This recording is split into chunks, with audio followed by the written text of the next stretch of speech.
Hello, friends. Welcome to the last session of the Free Congress Conference, and we're so happy to help you end this amazing conference and hope that you will leave it inspired and empowered for your role in the next days. I'd like to reintroduce my colleague Ofer Erez, who is the Public Policy Director at IRAC.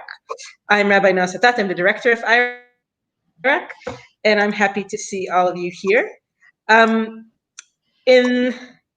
If you were here in Jerusalem for a pre-Congress conference, we would take you to the Knesset so that you could meet some Knesset members and hang out there and eat some bad Knesset food in the cafeteria. But since we're focusing on what we can do, we wanted to introduce you to some of the newer Knesset members who have just been elected in the past year in the different election cycles. So these are interesting new people, and we wanted them to have a chance to speak with you and you to get a chance to be introduced to them. We have asked for videos from members of all parties, but we got the 5 that we will show you today. Each Knesset member, we asked 5 questions. We asked them what brought them to the Knesset, what is their main agenda for their work in the Knesset, how they see the obstacles facing Israel at this time, and to tell us about their meaningful experiences with world Jewry and the effect that those had on them, and give us their perspective of the connection between Israel and world Jewry. So these are the questions that each one of our Knesset members will answer. Ofer is here with me to tell you a little bit about his experience with the Knesset members and what we hope to achieve with them in the future.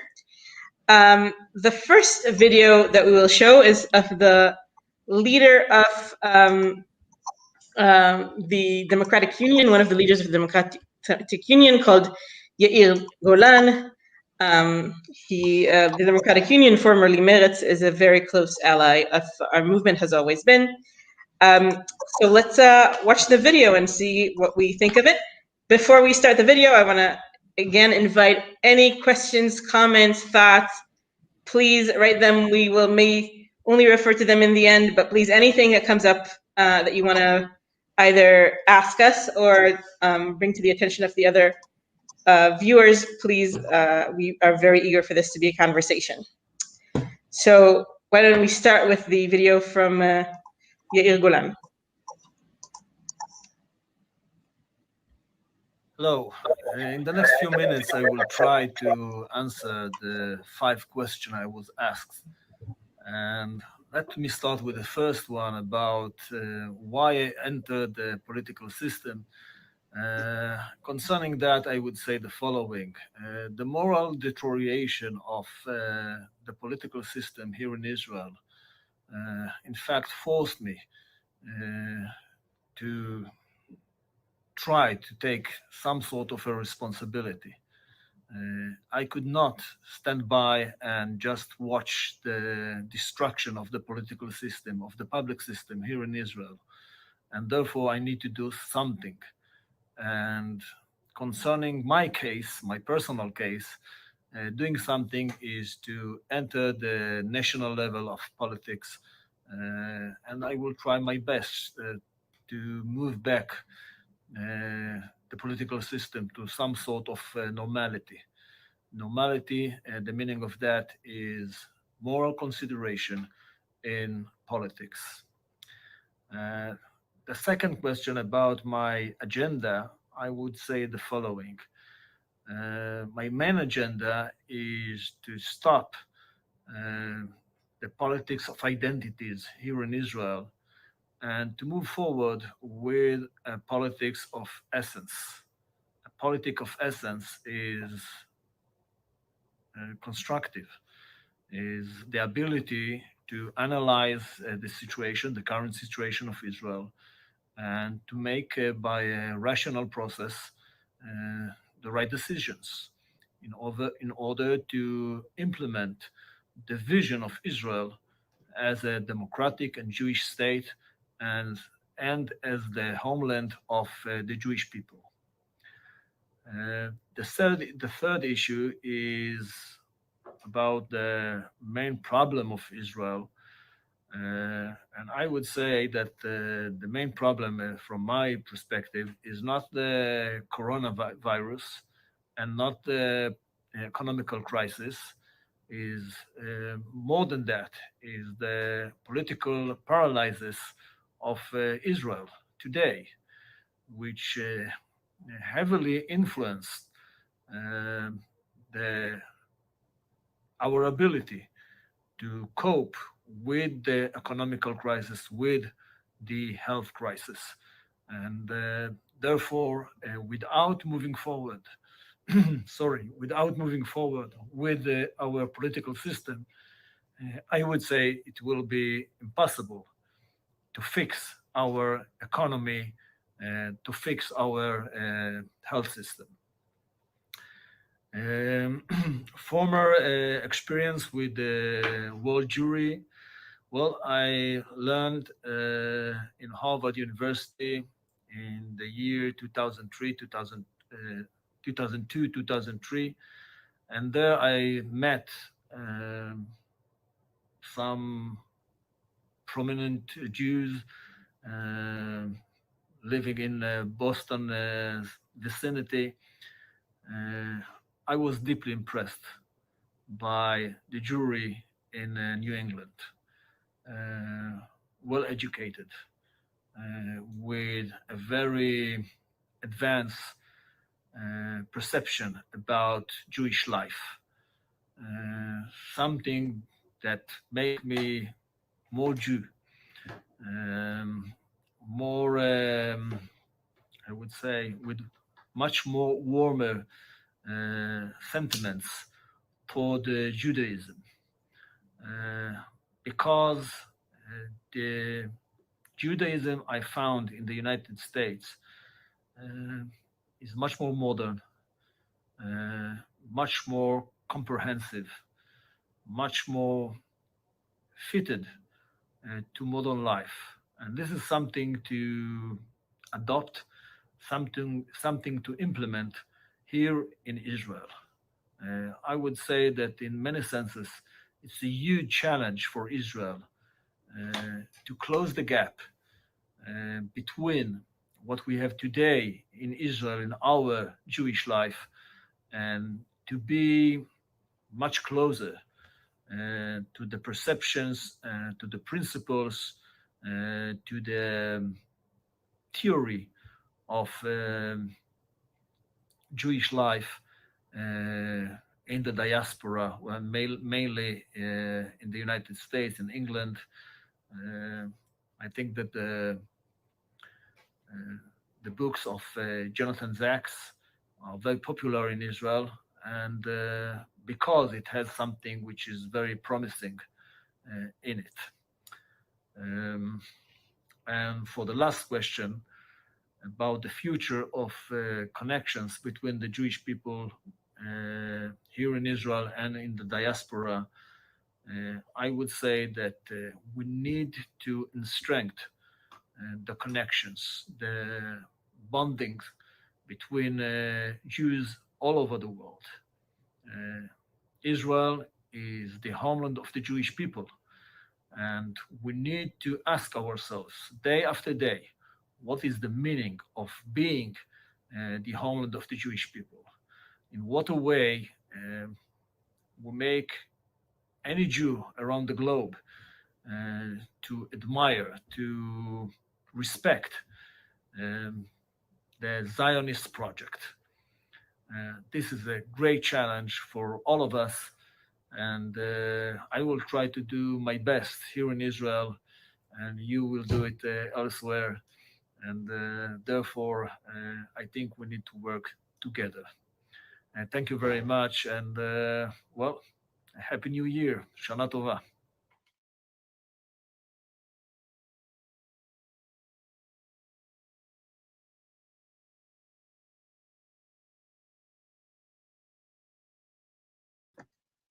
Thank you. So, Phil, what do you think? What did you think about his commitment to world Jewry, his views of the biggest crisis in Israel right now? How do you see him as a potential partner? I think that he started by saying that he wants to create a different kind of political dialogue inside of Israel and put aside dialogue based on identities and to focus on the essence and the meaning. But I think, how can I say it politely? He represents a sort of, it's not a movement, but it's a phenomena in the Israeli politics where you have generals and ex generals coming to the political arena, let's call it, both to the right and to the left, with a lot of good intentions and a lot of experience from the military point of view, but taking this kind of experience and translating it to working with a variety of people and a variety of populations, of communities, necessarily an easy change.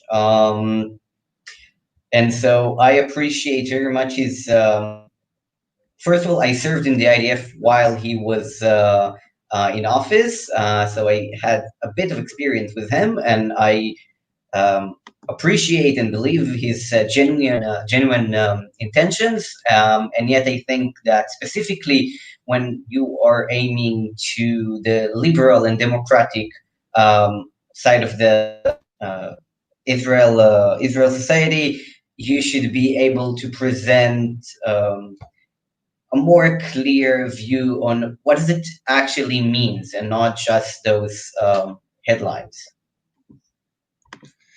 Yeah. Did you all notice the military speech? He has like a whole style of how he kind of very militaristic tone of voice. So we get that a lot in the Knesset. There are many generals or former generals in the Knesset, and I think that that his. I was impressed by his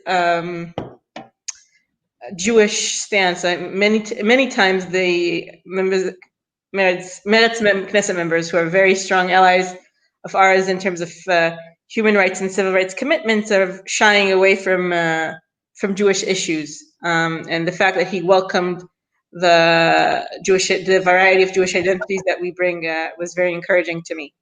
So as we've said in our political background, Meretz is now very small and struggling to realign. But according to the polls, if we do have another set of elections in the near future, they are one of the parties that are going to get stronger. So we are cultivating this relationship, and we hope to partner with Yair Golan and with other Democratic Union members in the future as much as we can. The next video that we will watch is a video of so Yair Golan is from the opposition. We have videos from the opposition and from the new for us in the last 6 months is that we have ministers who are much more open to our views and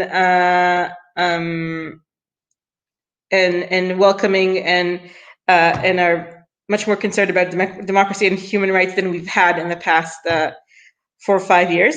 And so I want to introduce you to one of them, Knesset member Michal Kotler-Wunsch. She is the daughter of former Canadian Justice Minister Erwin Kotler. And she is the head of the Israel Diaspora Committee in the Knesset. So I'm eager to introduce you to her. She's a member of Blue and White, and then we'll talk about our plans with her. Hello, Artseinu. I'm so glad to be here with you from far away. My name is Michal Kotler-Wunsch, and I'm a member of Knesset for Blue and White. What brought me to Knesset is really my work as a lawyer, in international law, in terms of Israel's standing in the international arena, in terms of human rights, and using the language of human rights for the state of Israel to rise from the docket of the accused in many situations where we should not be on it in the first place. And I would say my multiple identities, having grown up in Canada and raised children there, moving to Israel and understanding the imperative for diversity of voices around the decision-making table in critical junctions, the importance of the diaspora and Israel relations, and the paradigm shift that's necessary in our relationship as well. I see the tremendous challenges of the coronavirus as an opportunity as well, as an opportunity to engage with our sisters and brothers in diaspora, as an opportunity to shine a light on all the things that need to be in a long process, but that we should begin in terms of mending and fixing and leading a reconciliation process internally in the state of Israel with world Jewry. And I see it as a tremendous opportunity and responsibility to serve in the Knesset in that capacity, with hope that I identify, that I'm able to act upon all of those opportunities alongside the challenges. I wish you all a great conference. So as you see, she is very positive about working with us. Ophir, together with Rabbi Josh Weinberg, are working to get a lot of issues on the list for her committee meetings. Ophir, what did you think? What do you think of us working with Kahol Lavan, Blue and White, about working with her specifically? You're still on mute.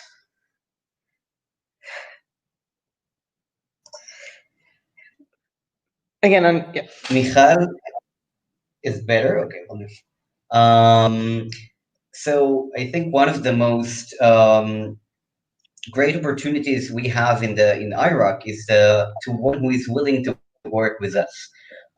This is how I like to phrase it. And of course, Blue and White Party was from the early beginning. They tried to put themselves in the center of the political map, and therefore we saw it as an opportunity after 3 rounds of election, after finally having some sort of government.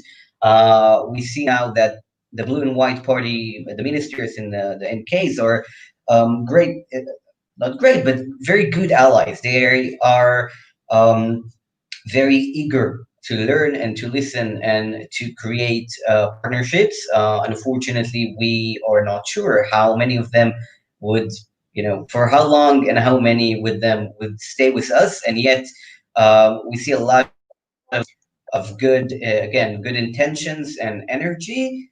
And on those days, as Noah said, we are planning the work with the new committee for the connection between Israel and Jews in the diaspora. And as she said, I also believe that the Corona crisis put us in a position where we can connect in a more natural way with people who are usually very far. Because now if I'm at home and Noah is 10 minutes apart, or in Washington or San Francisco or Chicago, basically the same, Zoom is always in the same place. The relationship with not only with Michal, but all the member of the Knesset from Blue and White is very important. And yet, in the same time, we always need to make sure that we are not colored by a party, but by political point of view, and to find this connection. And again, Blue and White Party and a lot of members of the Knesset over there were surprisingly open to have this discussion. So, as Ophir mentioned, all of the committee meetings at the Knesset right now are held virtually, and that gives us an opportunity to attend many more of them than we usually do. And specifically with Knesset member Kotler, what she said is, since I'm already doing those on Zoom and my business is diaspora, this is really an opportunity for me to dedicate this year to listening to the diaspora. So she's very interested in listening to our voices and our topics, and figuring out both understanding the problems, making sure that the Knesset members understand the problems more deeply, and also coming up with creative solutions. So that's very very exciting. The next video that we're showing is member of the opposition again from the Yesh Atid party. Yesh Atid is the party headed by Yair Lapid. We will watch a video from Knesset member Yorai Lahav Hertano. Hi, I'm Yorai Lahav Hertano from Yesh Atid, and I'm happy for the opportunity to address the delegates of the Reform Movement for the World Jewish Congress. Lauren sent me over some questions, and I'll do my best to answer them. So first of all, what brought you to run for Knesset? Ever since I was a little boy in the student council of my high school and of my hometown, I always wanted to bring about a change and to correct the injustices in our society. And I find that here at the Knesset, at the National Parliament of Israel, that's the best place to bring about such a change and to affect the community, my community, and the entire state of Israel. What is the main agenda you bring to your work at the Knesset? Well, I'm the youngest member of the Israeli Knesset. I'm 32 years old. I was elected 2 years ago when I was 30, and therefore I represent the young generation of Israelis. And I'm very sad to say that my generation is completely absent from all the economic relief programs set by the government of Israel to combat the COVID pandemic. I'm here to make sure that our government, our country, meets the young generation of Israelis at every important chapter of their lives. And I'm also a proud representative of the LGBTQ community here in Israel, and I'm also a fighter for the equality and advancement of women. I want to see a more just, equal, free, and tolerant Israel, and I'm doing my best to bring about those values to the front of the Israeli society and the discussion here in the parliament. Tell us about the main obstacle facing Israel at this time. Well, the main problem or obstacle facing Israel at this time is a failure in our leadership. And in particular that our leaders, mainly our Prime Minister, does not set an example of how to lead our country. It affects every aspect of our lives here in Israel, and it mainly affects our ability to combat this horrible pandemic. From your perspective, how might the connection with the Jewry affect Israel and vice versa? Israel is the homeland of all Jews. Every Jew needs to feel at home here, regardless whether he's or her, whether they're Orthodox, Reform, or Conservative, and we are not there yet. Israel should be the national homeland for all Jews, and we need to bridge those gaps by advancing cooperation on education, on culture, and increasing the tolerance that exists in our nation and in the entire Jewish world. So I see that Bill asked where he comes from. He, I think, was born in Tel Aviv, or at least he was a child in Tel Aviv, and he still lives in Tel Aviv. Ofer, what do you think of Yorai, of his agenda, of our ongoing work with him? What do you think about Yorai? I think it's first of all, it will be expected of me to say that I know him personally from former positions of him, and I met him around the issues of LGBTQ equality. Iraq is working on the issues of LGBTQ equality as a part of the main agenda. Noah can maybe elaborate more. I'm having problem with English in this hour. So around the issue of LGBTQ, I think that every member of the parliament, every member of the Knesset that is LGBTQ and proud is an amazing step forward.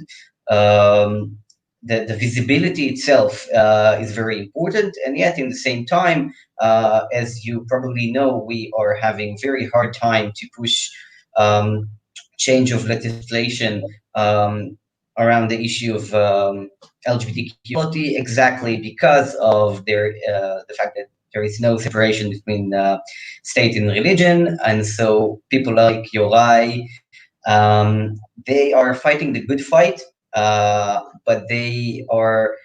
You can see how Yorai and other young members of the parliament are learning that the work in the Knesset is not just the thing that I'm sorry, the headlines. Okay, when you have a new law or new legislation, it's about the day-to-day job and day-to-day work. How do I support my community and other communities? How do I promote and advocate and raise awareness to all sorts of issues? And I think Yorai, as like other young members of the Knesset, are very motivated, and I hope that even if he wouldn't be elected to the next Knesset, he will stay active and involved, and I believe he will. Thank you. So we are now returning to the coalition. So we're alternating between coalition members and opposition members.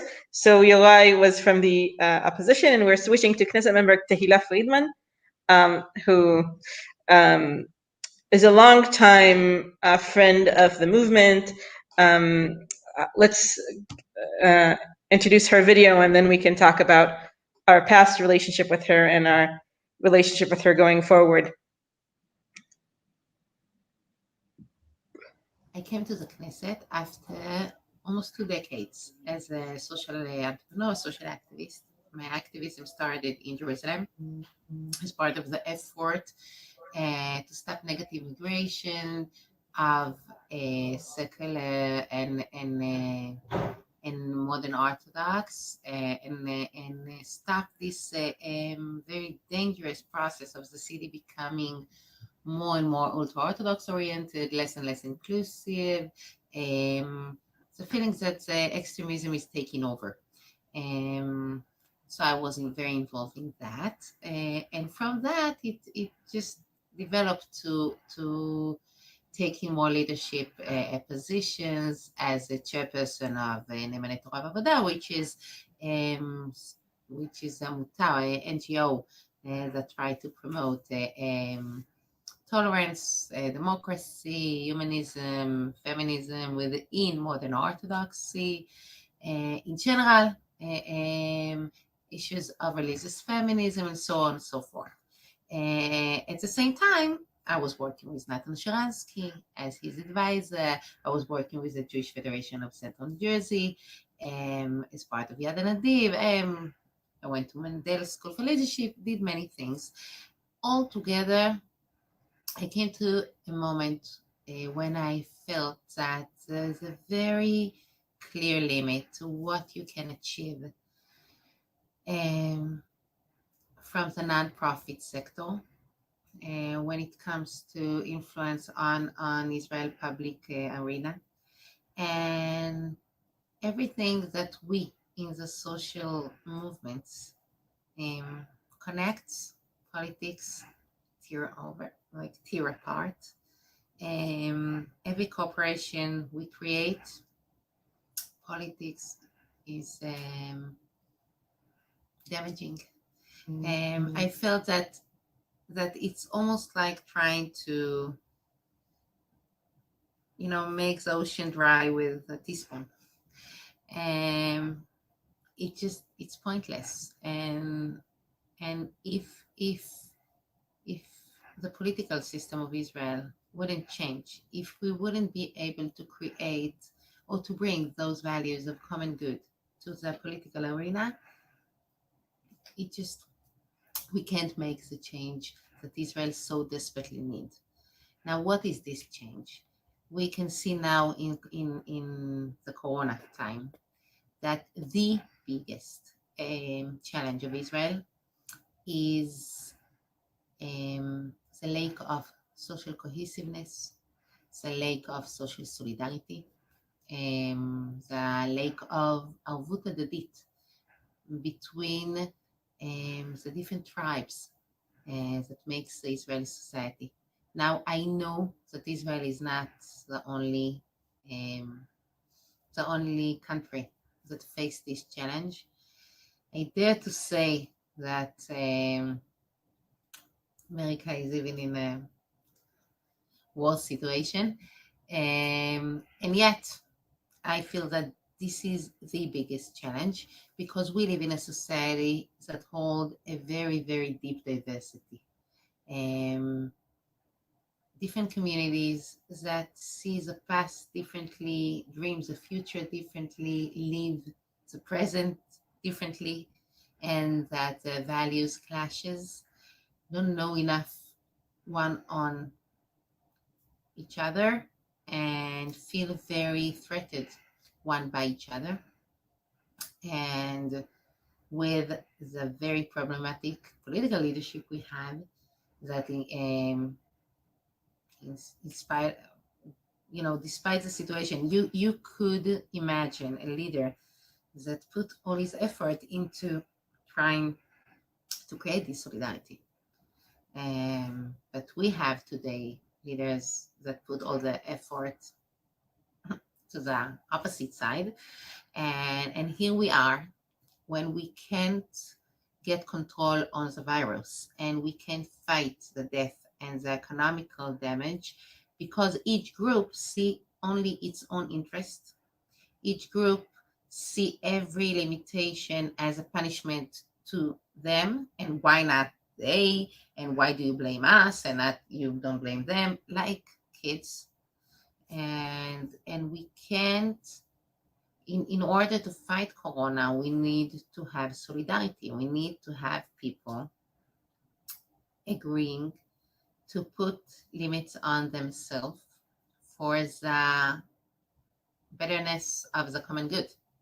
Now, my feeling is that connections with Diaspora Jewry is not a different story because it's part of the same story. If the challenge is to create again a center to the Israeli society, even a radical center, people who are moderate and are willing to fight for moderate values, people who believe in Israel as a democratic and Jewish and democratic state. So Diaspora Jewry is a very central part of it. Connections with Diaspora Jewry is very central part of it, because my feeling is that our commitment to Diaspora Jewry is making us not only a full Jewish state, because that's the real meaning of being, the national homeland of the Jewish people. It's also in many ways makes us a more liberal and democratic country, because Diaspora Jewry, the communities around the world, many of them hold very clear liberal identity, and that's a great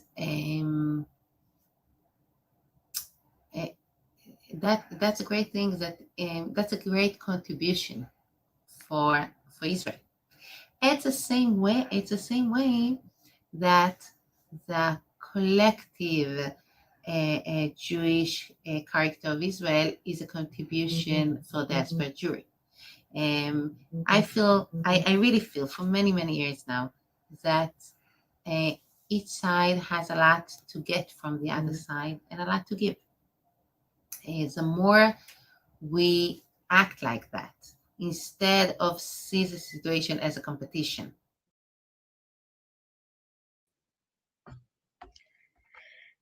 So, just as a brief background, Tehila has been a longtime partner of IRAC and the movement in many different endeavors, including working against gender segregation in the public sphere and working against religious extremism. And as you can see, she's a member of a liberal Orthodox minority that is growing in strength in numbers and also growing in strength in representation in the Israeli Knesset. Her connection to the movement and to Iraq and to our work is very strong. I don't think we've ever had a Knesset member who is that connected to the movement. Nafla, why don't you share a little bit about what we've already done with her and what we look forward to doing with her in the future? So I think, first of all, if I remember correctly, she was one of the first members of the Knesset that we sat down and met and briefed after the last election. For a new member of the Knesset, it's rather important to meet the organizations that work in the field of their interest in order to learn about the deeper issues and where are all the issues is currently standing, if it's in front of the court or in the Knesset, or that is completely new and we haven't even started working on it. And for us, the legal department of Iraq has been working for more than 1 year, am I correct? A few years, tracking a phenomenon in Israel that's called kosher mobile phones, which are apparently is being a very wide phenomena. Now you have more than 500,000 people using those lines. It's a very, very long explanation to say that there is a problem of regulation that is being applied on those kind of services, a different kind of regulation. The Ministry of Communication is looking the other way, and those who are responsible for preventing monopoly behavior inside the free market, the open market, is also not doing their job. And she was the first one to say, yes, there is a problem here. There are customers that cannot express their freedom of moving between companies or changing their phone lines or stuff that might sound minor, but they're not. And it's practically to open a front against the monopoly of the ultra-Orthodox kashrut in Israel, which is a very big fight to fight, and a very brave decision. And I think this decision and her work is also affected by her ability to find partners in the center and even center right to come and say, okay, yes, we are Orthodox, yes, we even can be right wing, but we cannot agree with this kind of behavior of segregation and coercion, and even again breaking the law and preventing people from manifest their rights and freedom. Thank you. So we will move to the last video from Knesset member Idan Rol. So, what brought you to run for Knesset? When my partner and I decided to start our family, to have a son, to have a daughter, to create our family, we knew it wasn't possible in Israel. And as an activist in the LGBTQ community, I realized that decision making starts at the Knesset, and that this is where I'm supposed to be in order to promote equality for the LGBTQ community. What is the main agenda you bring to your work at the Knesset? Well, I have a few different agendas, and one of them is a financial agenda that aims to help and aid as many small businesses and entrepreneurs as possible. it's quite difficult, and the bureaucracy is quite overwhelming these days in Israel, and it's been that way for years now. And it's time for the Israeli government to make it so much easier on young entrepreneurs to establish their business dream. Tell us about the main obstacles facing Israel at this time. Well, Israel, like the rest of the world, is facing COVID-19, and we have a few burning issues that need to be addressed. Small businesses are collapsing due to lack of financial aid. We have high rates of unemployment, and we have a lost generation forming here of young people and students that are forced to cut everything they're doing right now due to financial difficulties and leave school and are losing their critical years of self-establishment. Tell us about a meaningful encounter you had with the Jewish world and how it affected you. Well, I have a great experience with the Jewish world and with the Reform movement. I used to be a shaliach for the Jewish agency in the summer shlichim program in Texas.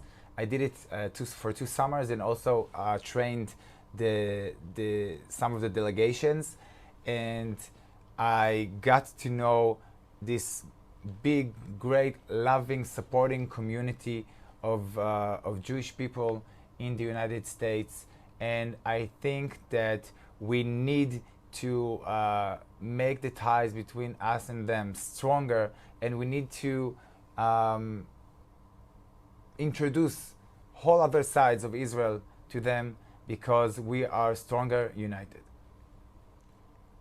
From your perspective, how might the connection with the Jewish world affect Israel and vice versa?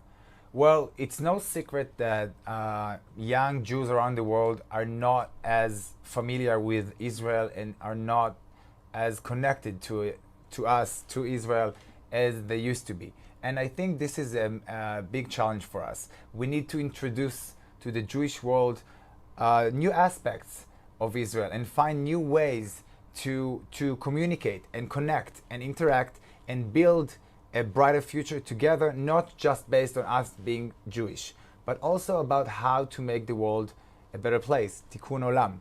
And I know for a fact that when our ties with the Jewish world are stronger, we are all stronger together.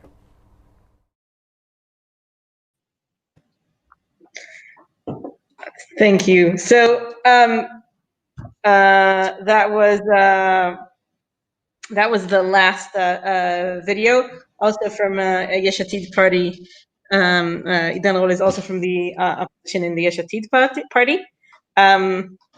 As Ofer alluded, this is the gayest Knesset we've ever had. We have 5 gay men serving as Knesset members. This is a big leap from previous years, which, interestingly enough, doesn't really make the Knesset either more progressive or doesn't help us at this point in moving gay rights forward. But it's a step forward, so we're happy about that.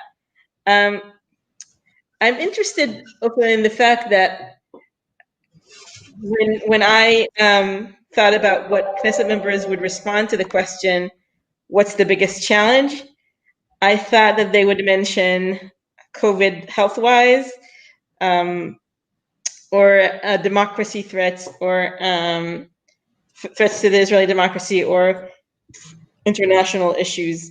And actually, all of them mentioned internal rifts and younger populations, economic status. How do you read that, and how can we fit into those issues, do you think? I think that, first of all, I'm very happy to say that, in the Tikva, od lo avda tikvatenu, we didn't lose our hope yet, and you can see that the young generation now in COVID is getting out to the street and is protesting against the corruption, and in the same time, as a few members of the Knesset mentioned, protesting against the fact that we might looking at what they call a lost generation. So the conversation now in Israel is very much focused on the connection between the lack of effective government and the economic crisis and the balagan. I guess before the here, the balagan, the mess that we feel. It's interesting that they didn't address the corruption situation bluntly. It's an interesting question why. Every day here is different, and I want to hope that every word they said, they put a lot of thought into it, and they don't want to make any mistakes. I want to hope that they are not ignoring what's going on, but just cautious. And yes, I think that currently the situation is people are asking themselves, and I don't know, maybe it's because I'm young, but there is a feeling now that we haven't seen anything like what's going on here before. We had crises in Israel. We know how to face national challenges, unfortunately. And yet, I feel like what's going on now is the kind of criticism, internal criticism, that we haven't yet experienced, at least not in the center, not even center, right, center, and left, where you have the extreme right on the side saying everything is okay, or deflecting from the real issues. But a lot of people are deeply concerned about as you said, the system itself, everything that what's hold everything together. Perfect, thank you. I agree. I think that that in this time of crisis, where new things are happening every day, it's very alarming, but also very inspiring to see the new wave of awareness and of civic engagement and public involvement in the issues. And I hope and I believe that we can leverage that into creating a better society.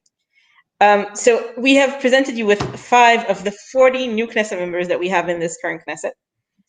So it's 40 new people to meet and to work with and to find common ground with, and many of them are as interesting and as inspiring as the ones that you've seen in these videos.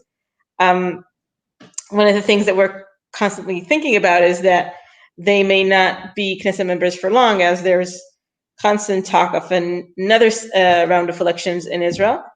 But for the meantime, they are here, and we are working very hard with them to promote the interests of our movement and to build relationships with them going forward. And to conclude this program, this hour, and the entire conference, I want to welcome our hero, Rabbi Leah Muhlein, here she is, who is leading us through this tumultuous time with great confidence in your ability, Leah, to make sense of what is going on and to lead us to the best solution that we can find, and to continue to inspire us to work for the national institutions that we deserve. Thank you, Leah, for everything that you do. Thank you, Noah, for this great introduction. You always, this is my great weakness, to be flattered in public. It's slightly easier when it's just the 3 of us on the screen and I don't feel the eyes of everyone on me.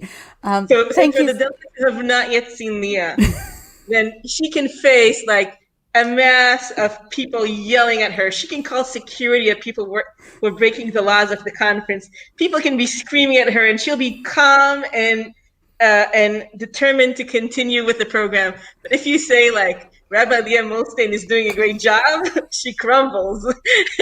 So don't tell any of our opposing delegates that. That's her secret weakness. Thank you for publicly revealing my weakness. Aware of our weaknesses so that we can, protect each other.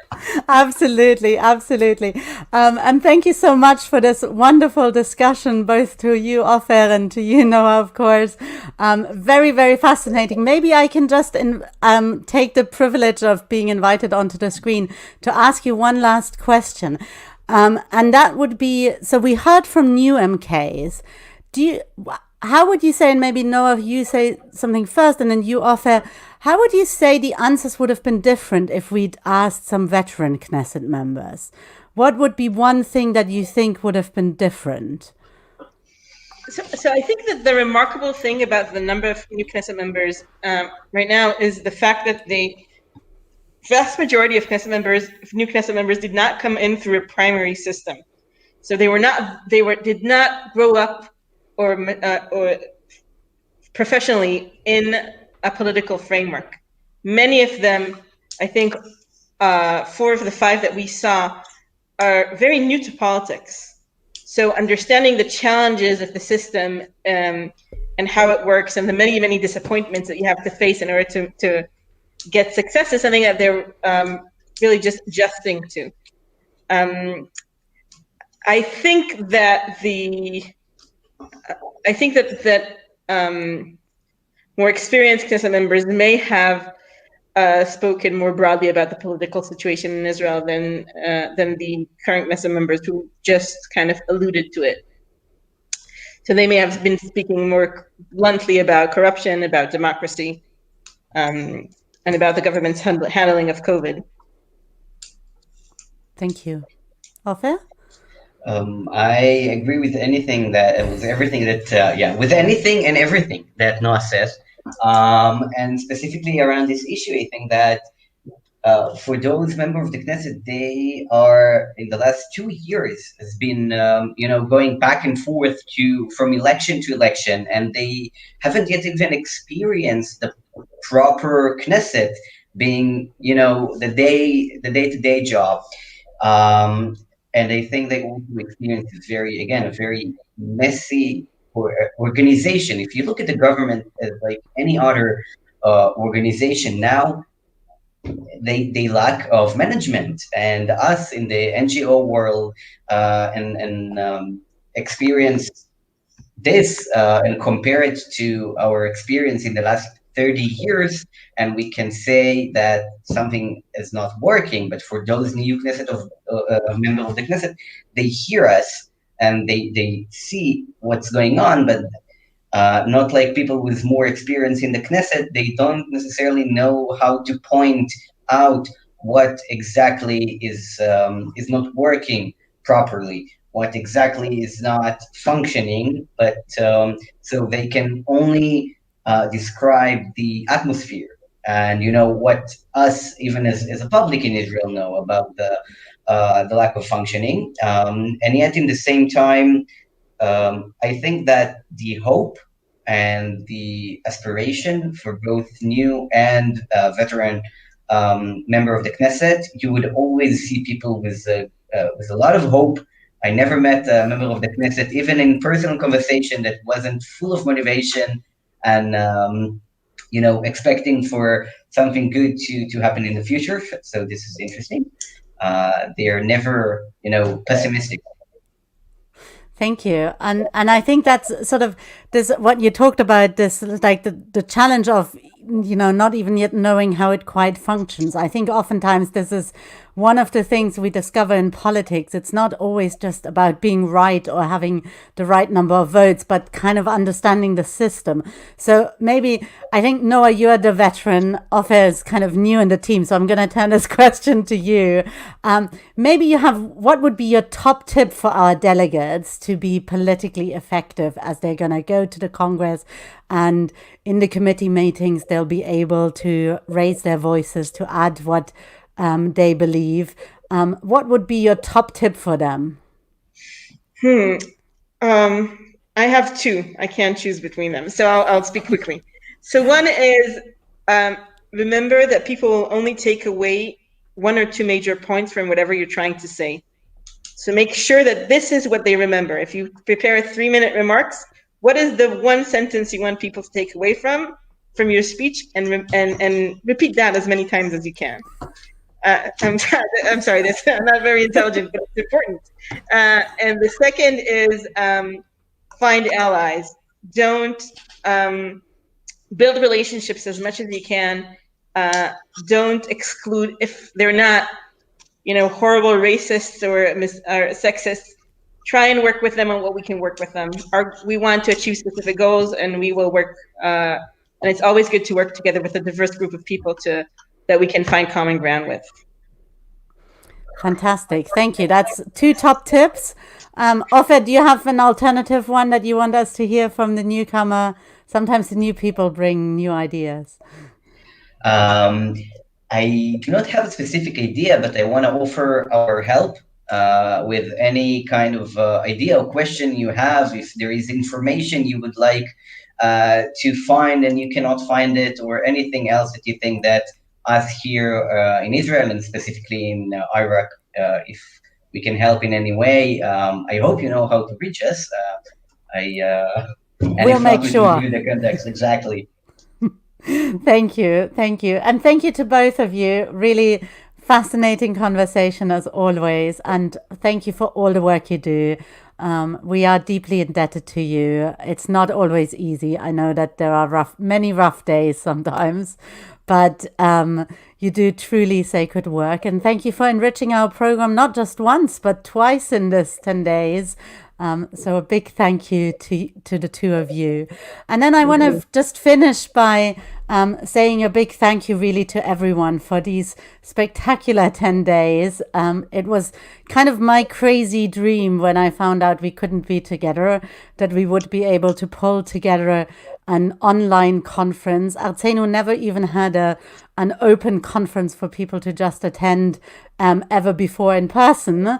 But thanks to a wonderful team, and I really want to give shout outs to this fantastic team that came together from the Israel Movement for Progressive Judaism, David and Smadar, who worked tirelessly trying to coordinate all the Israelis, which isn't always easy, I believe.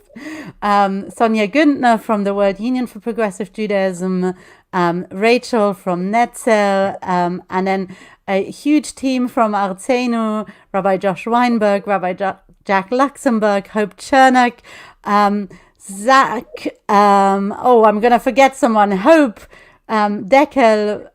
It's really been a fantastic team. I hope everyone listening enjoyed the week. And finally, and I don't know if they want to come on screen, they're normally hiding in the background, a big shout out to our tech team. Without this, we would have not been able to cope. Oh, we're going to put Deckel on, I think. Maybe we're going to put Deckel's face on. The tech team are trying to hide, I think. But a big shout out to all of our tech team, who even managed to do the thing that rabbis have been trying to do for the last 6 months, which is make music live together from 2 different locations in yesterday's music session. If you haven't yet heard it, you should check it out. Thank you, Leo. On behalf of all the rest of the tech team who are being shy, John and Zander and Andy and Mickey, thank you to everyone. And thank you to all of you for dialing in, for watching. If you missed any of the programs, you can watch them on catch up on our YouTube channel or on Facebook. And we get exciting music. So wish you all the very best, and to our delegates, we hope that we will have a successful Congress. There will be a little bit of fighting still. The political fight is not yet over, but that's why we're in the game. Not just to win it, but also to fight along the way and to each make our contribution. So thank you, everyone. And to everyone in Israel and Europe, good night. To everyone in the States and around the world, have a wonderful day. Thank you so much and goodbye.